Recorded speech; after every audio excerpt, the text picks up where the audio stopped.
Então, eu acho que o dinheiro, ele traz felicidade da seguinte maneira. Quando você está sem dinheiro, a ponto de sobrevivência, né? E aí, que seja para a escala de cada um, tá? Claro que a base de comida não tem nem o que pensar, mas num nosso viver, né? Que você não consiga pagar a escola, ou que você não consegue pagar um aluguel. Essa aflição, eu acho que o que acontece é que você passa a pensar só no dinheiro. E aí ele rouba todas as outras partes da sua vida que são alegres. Oi, é isso mesmo, você está no podcast das emoções. Aqui hoje nós vamos ser muito ousadas e vamos puxar uma conversa sobre dinheiro, Isabelle e Anelli. É isso, esse é um depoimento da Rebeca Trindade, amigona da Nath, sobre a questão de hoje, que é dinheiro traz sim felicidade, dessa série irônica. Mas antes de começarmos a falar sobre dinheiro, nós temos um recado rápido para te dar. Na semana que vem, dia 16 de março, nós vamos abrir as inscrições para o nosso curso online. Se você quiser ser avisada ou avisado em primeira mão, é só deixar o seu contato no ocursodasemoções.com.br/meavisa, porque esse primeiro lançamento só é feito para quem deixa o contato lá com a gente, não é isso, Bela? É isso, a gente te espera. Mas então, bem-vindas e bem-vindos a mais um episódio. Hoje a gente fecha uma série irônica de 5 episódios aqui, que começou no começo de 2022 com como se ferrar emocionalmente em 2022. Depois a gente falou sobre como ser uma pessoa fria, a maior pesquisa do Google, né, no último ano. Como não levar desaforo para casa, que é uma ilusão nossa, de muitas pessoas, né? Que se eu não levar esse desaforo para casa, eu vou dormir melhor com as minhas emoções. Como se sentir a pior pessoa do mundo. E agora com uma constatação que todo mundo já ouviu em algum momento da vida, que é: dinheiro traz sim felicidade. Isso não é uma pergunta, Isabela, isso é uma afirmação, é isso mesmo? Que ousada! Vamos averiguar se dinheiro traz felicidade, né, neste podcast. Vamos! E antes da gente começar a falar propriamente, acho que a gente precisa fazer um fechamento dessa série irônica. Então, primeiro a gente quer contar que a gente começou essa série com um só episódio, a nossa ideia de abrir 2022, mas a nossa amiga Estela Santin se empolgou tanto com o podcast que ela enviou praticamente o roteiro dos outros pra gente. Ela falou: vocês têm que fazer isso, dá pra fazer assim, dá pra falar isso, tal. Então a gente quer dar um super agradecimento para a Estela, porque muitas das ideias daqui vieram daquele primeiro argumento dela, né, Nath? Muito obrigada, Estela, o crédito é todo seu. E aí tem uma coisa super interessante sobre essa série, que a gente percebeu que o pessoal curte essa linguagem irônica, ácida. A gente ficou com o pé atrás, né, Nath, de fazer, porque a gente sempre tenta... A gente tem uma outra abordagem na internet, eu diria que é mais carinhosa, assim, mais amável. A gente tenta ser menos irônica e mais gentil, né? É, menos ácida, eu vejo assim. E aí, de repente, a gente começou a falar ironicamente aqui nesse podcast, e esse é um recurso que eu uso bastante na minha vida. É legal falar que a gente usou a ironia como uma grande brincadeira, né?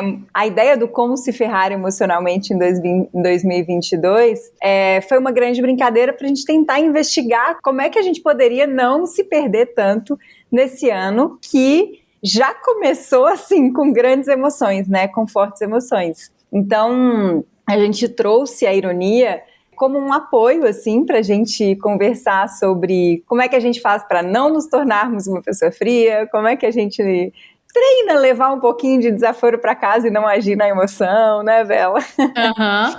Mas o interessante é que isso fez a gente investigar por que essa linguagem irônica nos pega tanto, né, Bela? É uma linguagem da nossa cultura, é muito comum na internet. E aí, pesquisando sobre isso, achei um texto do Guilherme Valadares para o PDH, dizendo por que ironia e sarcasmo tendem a ser tão devastadores em conversas digitais. E aí, né, lá tem vários artigos que ele linka falando sobre isso, mas algumas coisas me interessaram muito, que se você quer ser um bom comunicador, você tem que entender que que o recurso irônico ele é muito suscetível a falhas. A pessoa pode se sentir atacada, a pessoa pode se sentir ameaçada, a pessoa pode se sentir desvalidada com seu argumento irônico, porque, pelo que eu entendi, a ironia tem esse recurso de mostrar inteligência com ponto rápido, sabe? Contrapor o outro de uma maneira rápida, de uma maneira meio que indireta, assim. Então, todo mundo que quer se comunicar tem que entender os limites da ironia, que não é um recurso maravilhoso pra gente usar o tempo inteiro. Se conectar, né? Eu acho que a ironia, ela perde muito da conexão, né? Quando alguém fala comigo de um jeito irônico, eu tendo a perder a conexão com aquela pessoa, assim, porque pra mim ela já não tá ali inteira, sabe? Eu tenho uma sensação de que, na minha experiência, assim, quando eu uso da ironia, é um pouco assim, quase que como um subterfúgio para me ajudar a lidar com aquela situação, sabe? Eu não quero fugir daquilo, mas eu também não quero entrar fundo, assim, então você faz uma brincadeirinha, porque uma brincadeirinha cabe, né? Só que a brincadeirinha é um prato enorme, assim, pra gente perder a conexão com as pessoas ao nosso redor, né? Faz sentido? Ai, faz todo sentido. E assim, da minha experiência prática, eu tive uma chefe muito irônica. É muito ruim você lidar com uma pessoa muito irônica no dia a dia. É desolador, ainda mais quando a pessoa é hierarquicamente, né, acima de você, e ela que decide, assim, as coisas. Então, realmente, é de se pensar que ironia não devia ser uma linguagem padrão pra gente, mas vocês gostaram. Mas isso é só uma introdução pra gente entrar no tema de hoje, pra gente continuar um pouquinho, só mais um pouquinho com a ironia, né, Bela? Então, depois de 4 episódios, hoje a gente decide finalizar essa série não mais com como, mas com uma constatação que eu trago no meu coração. Dinheiro é sinônimo de felicidade. Você tem essa certezinha?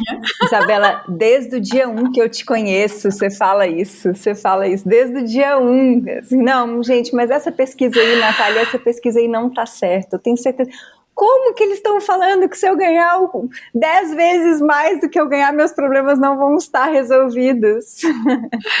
Isso é muito engraçado, gente, porque, enfim, a gente vai falar sobre isso. É claro que dinheiro não é sinônimo de felicidade, é uma série irônica, mas, Nath, eu tenho essa certezinha no meu coração, sabe? Eu tenho essa certezinha que se eu for rica, e eu vejo as pessoas ricas com problemas, mas eu falo, eu não ia cair nisso, eu não. Mas então, acho que tem um ponto muito interessante nesse podcast, né? Porque ele é irônico, mas nem tanto, porque em vários níveis dinheiro traz felicidade, sim, né? A gente vai olhar para isso aqui hoje. Tem uma dignidade básica que a gente precisa para viver, que é o dinheiro que paga, né? O dinheiro que oferece. Não sei o dinheiro de quem, se vai ser do governo, se vai ser o nosso, não sei de onde ele vem, mas existem coisas que, infelizmente, no mundo que a gente vive hoje, é o dinheiro que ainda paga, né? A gente poderia tentar pensar em outras sociedades que não dependessem tanto disso, mas a gente ainda vive nessa sociedade em que a gente troca coisas por dinheiro, né? A gente falou faz pouco tempo um pouco sobre as emoções na nossa relação com o dinheiro com o Eduardo Amuri, que é o nosso amigo consultor financeiro, no podcast dele Uma Horinha sobre Grana, e que, aliás, é maravilhoso. Se você quer um papo sobre dinheiro, a gente recomenda que você vá lá, porque aqui são só palpites sobre dinheiro. Não confiáveis. Então, para começar essa história, para definir se dinheiro traz ou não felicidade, até quanto, a gente primeiro precisa saber o que é felicidade. Será que tem um jeito da gente definir o que é felicidade? Que pergunta, hein, Isabela? Acho que para a gente começar a conversar sobre isso, a gente pode começar a conversar quais são os conceitos de felicidade que a gente trabalha no CIB, que a gente trabalha com felicidade hedônica, que é essa felicidade que o dinheiro nada de braçada, né? O dinheiro vai oferecer essa felicidade hedônica. E a felicidade genuína, que os gregos chamavam de eudaimonia, que aí nessa felicidade genuína, talvez o dinheiro não consiga incrementar tanto essa felicidade, né? Se por um lado o dinheiro consegue proporcionar pra gente todos os prazeres e até mesmo a tranquilidade de se viver nessa vida, no esquema que a gente vive hoje, que às vezes, né, não vai nem ser um prazer instantâneo, mas vai ser a segurança de ter um plano de saúde. Né? Eu consigo dormir hoje tranquilamente que amanhã eu vou ser atendido. Então essa felicidade hedônica que é muito interessante, que às vezes a gente para aí e a gente fala, dinheiro traz felicidade, porque dinheiro traz felicidade hedônica, não traz? Se você quiser jantar hoje no restaurante. Traz, opa! Se você quiser dormir num hotel, se você quiser viajar, se você quiser fazer uma festa, tudo isso dinheiro, precisa, né, de dinheiro, e esse prazer é muito legal, é muito bacana. Mas ele não consegue trazer essa satisfação, dessa felicidade genuína, que é o que os contemplativos investigam e falam, olha, não vem das coisas externas, vai vir de uma satisfação, de uma mente calma, de uma mente aberta, de uma mente em que cabem muitas coisas, cabem emoções, cabem tristezas, cabem altos e baixos. E o mais legal é que esses contemplativos dizem pra gente que essa felicidade que vem de dentro para fora, ela pode ser cultivada, né? Então ela é treinada, a gente pode convidar habilidades para a nossa vida que vão nos ajudar a treinar essa felicidade genuína. Mas, Bela, tem um ponto muito polêmico, né? Que é assim, talvez até para a gente ter uma base para poder querer cultivar essas habilidades, a gente precisa de necessidades mínimas atendidas, né? Claro, não dá para você pedir para a pessoa ter uma mente calma com o estômago vazio. Sem saber se ela vai conseguir comprar comida para os filhos, né? Sem saber se a gente vai conseguir pagar o aluguel, né? Eu acho que essa fala da Rebeca inicial, ela traz muito disso, né? Assim, como é que a gente dá esse segundo passo, né? Para a gente ter uma tranquilidade para dar esse segundo passo, a gente precisa minimamente tá com as nossas necessidades básicas atendidas, né? É muito triste, né? Porque é um país muito desigual, o Brasil. Então a nossa conversa fica óbvia, até mesmo para a classe média. Porque a gente tá falando de pessoas que não têm o que comer, mas a nossa classe média tá correndo atrás de coisas porque precisa minimamente se manter num aluguel que é super caro. De remédio que é caro, tudo é caro, né? A alimentação é cara, você vai no mercado, tá tudo muito caro. Então é muito triste como a gente tá o tempo inteiro correndo nessa esteira hedônica, porque a gente não consegue ter dignidade muitas vezes. O ponto é que a gente, ainda que a gente consiga ter essas necessidades básicas atendidas, parece que não é suficiente, né? Então tem umas pesquisas muito boas que você trouxe para falar disso, né, Bela? Porque aí a gente começa a enxergar onde é que o dinheiro começa a fazer diferença ou não, né? Então o que acontece? Essas pesquisas, a gente deu uma consultadinha com o nosso oráculo Eduardo Amuri e ele falou assim pra gente, olha pessoal, isso aí tem muitos olhares sobre essas pesquisas sobre dinheiro, as pessoas vão lá e fazem a pesquisa, daí vem outra pessoa e contesta a pesquisa, daí vem uma contestação da pesquisa, então é um papo mais longo pra você seguir lá com a Amuri. Mas a gente resolveu pegar algumas referências que a gente conhece, que a gente segue e que estão explicadinhas num documentário que chama Happy, do Rocco Bellic, que é uma referência muito boa no CB também, é uma pessoa que a gente segue. Então lá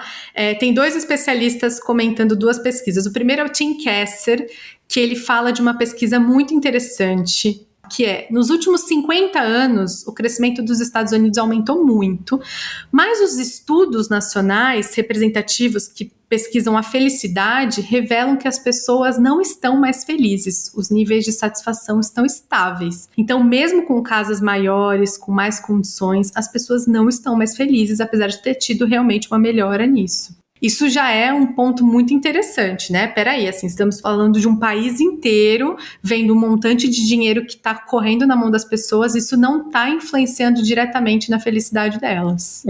E aí depois tem o Daniel Gilbert, contando aquela pesquisa também muito conhecida, que fala que se você ganha $5.000 e você passa a ganhar $50.000, isso tem uma diferença tremenda no seu nível de vida, né? Você começa a poder fazer mais coisas, você começa a poder relaxar mais, você começa, né? É muito bom isso. Mas de $50.000 para $50 milhões não tem uma diferença tão grande. Isso aí para, né? O dinheiro, ele consegue te comprar até determinado ponto, depois é só ilusão. Nossa, essa pesquisa pra mim é a que mais mexe com a minha mente, Isabela, porque eu tenho muito uma ilusão.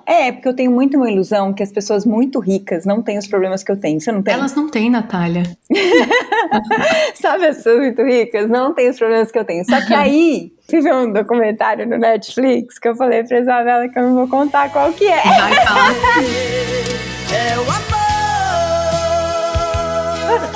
Mas é um documentário de uma família muito rica, muito rica. Você vai saber qual é, se você também viu. E aí, gente, eles têm todo o dinheiro do mundo. Assim, não falta dinheiro para essa família, não falta. Eles podem comprar o que eles quiserem, mas eles têm todo tipo de problema que você imaginar, assim, sabe?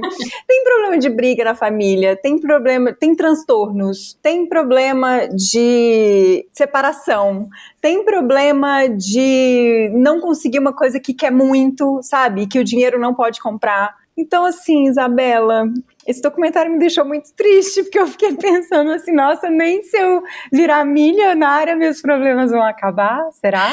Sabe o que eu penso bastante? Será que a gente não foi muito iludida desde o tempo da escola?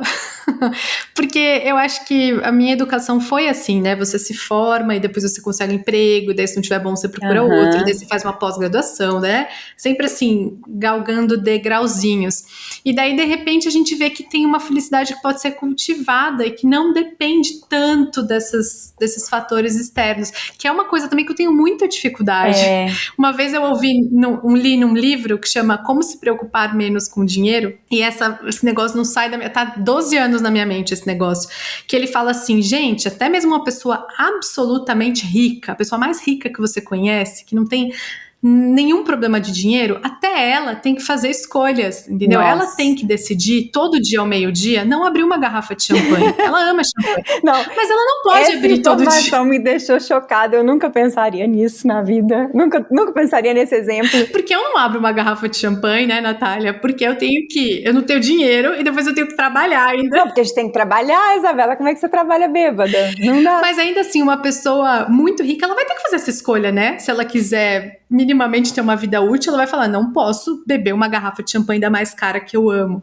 Então ainda é que a gente tem uma ilusão que o dinheiro compra tudo, né? Gente, é uma ilusão muito louca essa. Ô Bela, sabe uma coisa sobre isso que você tá falando, né, do jeito que a gente cresceu, que eu acho que diz muito sobre essa histeria hedônica, acho que você vai lembrar desse caso. A gente foi fazer uma reunião com uma diretora de uma empresa que queria contratar a gente para falar especificamente com os jovens que tinham deixado de ser trainees e estavam virando gerentes nessa empresa. E ela estava contratando a gente para criar um projeto voltado para esse público lá dentro, porque ela contando pra gente, assim, a gente saiu de lá contemplando muito isso, assim. São pessoas que formaram nas melhores universidades, que trabalham na Faria Lima, no prédio mais blaster que existe, assim, e aí elas chegam com 20 e poucos anos já tendo chegado nesse lugar, assim, e aí o problema delas é, bom, e agora? A vida perdeu sentido. Olha que coisa, né? Você lembra disso, Bela? Eu lembro muito bem, estamos apáticos porque já chegamos no auge, estamos ganhando muito bem, tá tudo certo com a nossa carreira, pra onde a gente vai agora? E sobre isso tem um áudio de uma amiga, Juliana Nitrini, que acho que a gente pode ouvir. É um trechinho bem pequeno que eu recortei, dela falando assim dessa nossa ilusão classe média. Dá a mão aqui pra gente agora. Se eu não precisar trabalhar, vai ser uma delícia. Vamos ver esse trechinho. Imagina uma pessoa que não precisa trabalhar, que tem tempo livre. Nossa, muita felicidade. Eu adorei esse áudio dela. É uma ilusão por um motivo, porque eu conheço a Juliana, entendeu? Eu conheço. Se ela não tivesse que trabalhar, se ela fosse muito rica, ela ia estar desesperada arrumando alguma coisa pra fazer, arrumando um trabalho. É isso que ia estar acontecendo, sabe? Ela, de certa forma, ia se entreter com alguma coisa. É muito louco, né? Talvez ela tivesse entediada da vida de não precisar fazer nada. Sem sentido, não vendo sentido em nada, né? Agora, Bela, então a nossa vida tá ficando muito complicada aqui, né? Porque a gente viu que as pessoas que são muito mais ricas que nós não necessariamente estão mais felizes, o que tá difícil de acreditar, mas a gente tá trazendo dados aqui. A gente tinha que trazer um milionário pra ouvir. Ah, é verdade, a gente tinha que trazer um milionário, quando veio que a gente não conhece, né? Mas, gente, ao mesmo tempo, não dá para dizer que dinheiro não traz felicidade, né, Bela? Porque sem uma dignidade básica, como é que a gente vai começar a cuidar do resto, né? Uhum. Como é que a gente começa a pensar em cuidar da mente se a gente não tem uma dignidade mínima, né, atendida? As nossas necessidades mínimas atendidas, né? Uhum. O tempo inteiro apagando incêndio. E você trouxe aqui um dado de 2021 que no Brasil 19 milhões de pessoas estão passando fome. Um minuto de silêncio, né, nesse podcast. Isso é inviável, né, de imaginar. Não faz sentido nenhum um país tão desigual a gente falar que o dinheiro não traz felicidade. Traz sim. Então esse é o primeiro degrau, né? O degrau das pessoas que estão miseráveis, que perderam emprego, que não têm auxílio do governo, que estão desamparadas quanto à saúde, moradia, educação, alimentação. Que eu acho que isso devia ser tudo de graça, gente. Meu Deus do céu. Eu não me conformo como uma cidade como São Paulo não tem em cada bairro um restaurante que atende todo mundo de graça. Tem que ter comida para todo mundo, A gente conversa muito sobre isso, né? Uma cidade que tem tanto dinheiro, cada dia tem mais gente na rua, assim, né? É de partir o coração em muitos pedaços isso, né? Porque dinheiro não falta e comida não falta, né? Comida tem, né? E aí sobre isso, Bela, aquela psicanalista Elisama Santos puxou uma conversa muito legal, né? Sobre... eu vou puxar uma fala dela aqui. Ela diz: as minhas condições financeiras atuais me tiraram do modo sobrevivência para um nível em que posso pensar na qualidade de vida. Há alguns anos a vida estava bem diferente e na lista de prioridades a primeira era me manter viva. Infelizmente, coisas que deveriam ser direitos garantidos a todos nós são privilégios e a gente precisa parar de cair nessa ilusão de que quem se esforça consegue. E sobre esse fio que a Elisama puxa, Bela, é muito a fala do Irayu, né? Uhum, sim. Ele resumiu bem, né? Vamos ouvir. Nota da edição, esse é Irayu Rezende, amigão da Isabela. Olha, eu diria que dinheiro não traz diretamente felicidade, mas ele traz outra coisa, ele traz dignidade. A partir dele que você consegue ter acesso a comida, saúde, educação, acesso à cultura. Então é isso, né? Essa é a essência desse papo, gente. Não traz felicidade, mas traz dignidade. Mas, Bela, tem uma coisa tão bonita que você trouxe, que você me contou ontem desse livro A Psicologia Financeira, que eu acho, estou pensando aqui, que se conecta bastante com o áudio do Guilherme Valadares, de alguma forma. Conta do suficiente. Ai, gente, isso é muito legal.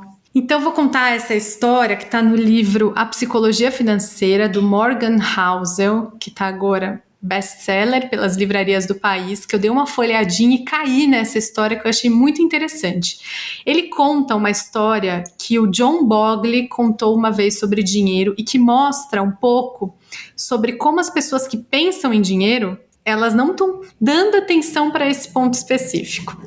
Então foi assim, tinha uma festa que foi oferecida por um bilionário e 2 escritores estavam conversando, Kurt Vonnegut e o Joseph Heller, que são escritores muito famosos. Então o Vonnegut contou que o anfitrião da festa, o bilionário, ele ganhou mais dinheiro em um único dia do que o Heller ganhou a vida toda dele com um popular romance Ardil 22, ou seja, o bilionário ganha em um dia o que o cara ganhou a vida inteira com o maior sucesso dele. Ou seja, Isabela, obviamente ele é muito mais feliz, porque ele é bilionário, por favor. Me conta que essa é a moral da história. Daí vem as aspas do John Bogle contando essa história. Então ele diz assim: Heller responde, certo, mas eu tenho uma coisa que ele nunca vai ter, o suficiente. Nossa, eu acho que isso resume tudo que a gente gostaria de dizer nesse podcast. Assim. Exato, a gente precisa ter a noção da suficiência, né? E esse Morgan Housel, ele conta disso no livro. A gente precisa ter essa noção do descomplicar a vida, né? Assim, porque senão ganhar dinheiro vai virando um problema, né? É esteira hedônica. O Richard Davidson fala isso, né? Você entra na esteira hedônica, daí você só quer mais. Se você não tem a noção de isso é suficiente, daí o dinheiro é um grande problema. Vamos ouvir o áudio do Gui, Bela, para ver se ele cabe aqui? Nota da edição de novo porque elas estavam muito aleatórias. Esse é Guilherme Valadares, fundador do PDH. Dinheiro traz conforto, traz prazer, traz deleite. Por outro lado, conforto, deleite e prazer podem ser super anestesiantes e traiçoeiros na minha experiência. Eu já fui da posição de estar falido e sem dinheiro nenhum para a posição de ter algum dinheiro. E eu acho que as duas têm ótimos aprendizados. Ah, não, Guilherme, isso eu não concordo que traz ótimos aprendizados, tá quebrado, não. Mas eu entendo, é brincadeirinha, Guilherme. Mas assim, no fundo do meu coração, eu não entendo. Mas eu entendo aqui, né? Aqui na social eu entendo, mas no fundo do meu coração eu não entendo. É a noção de suficiência, né, Nath? A gente ter a noção, assim, e ter a noção de que não é tudo, ter a noção de, como o Guilherme disse, que vai ter aprendizado, sim, é óbvio, ele cresceu muito nesse período. Sabe o que eu acho que é o grande barato, assim, que se eu tivesse muito dinheiro, assim, eu gostaria de ter uma mente que pudesse usar o dinheiro para cultivar mais qualidades, assim, sabe? Então, não é legal você poder usar o dinheiro para oferecer para as pessoas, você poder usar o dinheiro para cultivar uma mente mais estável, como apoio, sabe? Que o dinheiro possa ser um apoio, assim, né? Não é bonito? Ai, nossa, todo bilionário tinha que ter essa mente. Ele não ia ser bilionário, né?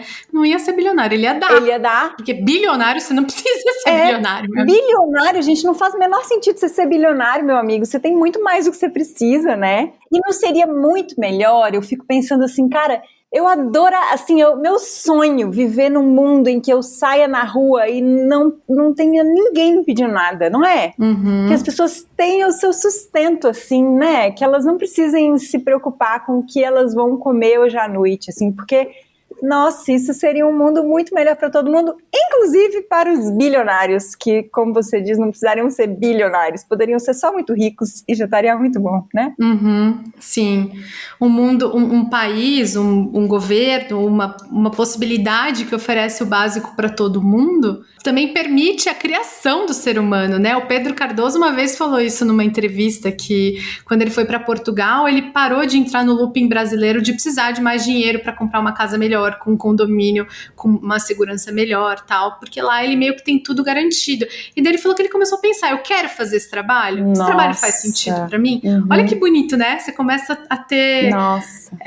Você começa a se empoderar do seu tempo também. Você começa a respirar, né, Bela? Gente, todo mundo tinha que ter direito a isso, todo né? Todo mundo. Essa fala da Elisama. Como é que você vai exigir que a pessoa faça yoga e que ela comece a respirar e que ela comece a cuidar da alimentação e da mente se ela está preocupada em como é que ela vai pagar o aluguel no final do mês, né? Se ela trabalha em 3 escolas, se ela leva o trabalho pra casa, né? Como é que você vai exigir isso? Assim, o sistema tá errado, né? Então, dentro desse sistema, o dinheiro traz, sim, alguma felicidade, que é bastante importante pra gente. Bom, espero que o Amuri não bloqueie a gente depois desse podcast. Então é isso? Acho que é isso. Então, pessoal, não se esqueça que se você tem interesse no nosso curso online, semana que vem, dia 16 de março, abrem as inscrições. Deixe seu contato em ocursodasemoções.com.br/meavisa. E ainda nessa semana, agora no dia 9 de março de 2022, a gente começa 7 dias de práticas no nosso canal no Telegram. Não vamos trazer mais dinheiro para você, mas a gente vai cultivar essa outra felicidade aí que não depende tanto dos fatores externos. Vamos tentar, né? Vamos nessa, que é o que sobrou pra gente. Então até a próxima temporada. E até mais. Tchau, tchau. Tchau, tchau. There's change coming.